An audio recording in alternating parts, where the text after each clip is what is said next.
First তারা আপনাকে heart করবে। আর যখন আপনি তাদেরকে বলবেন যে এই ব্যাপারটায় আপনি হার্ট হয়েছেন, আপনার এই ইমোশনটা তাকে হার্ট করবে।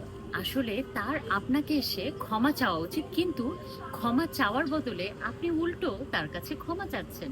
এরকম সিচুয়েশনে সে আপনাকে ফেলবে এবং আপনি দেখবেন যে যেকোনো সিনের জন্য আপনি হচ্ছে সেই গিল্টি পারসনটা, যে সবকিছুর জন্য, সব খারাপের জন্য দায়ী।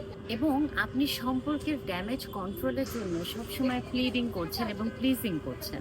যখনই আপনার সাথে এটা বারবার হতে থাকবে, এটা ভালোবাসা নয়, এটা ম্যানিপুলেশন। এই ধরনের মানুষগুলো আসলে সেই ধরনের মানুষ যারা কোনো অ্যাকাউন্টেবিলিটি নেয় না, তারা কোনো রেসপন্সিবিলিটি নেয় না বা নিতে চায় না। তারা ভাবে যে তারা সবসময় রাইট এবং বাকি সবকিছু ভুল।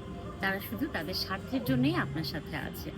আপনি যদি এই ধরনের লুপের মধ্যে পড়ে যান এবং বারবার এই লুপের মধ্যেই থাকেন, তাহলে আপনার কিন্তু ভাবার বিষয়।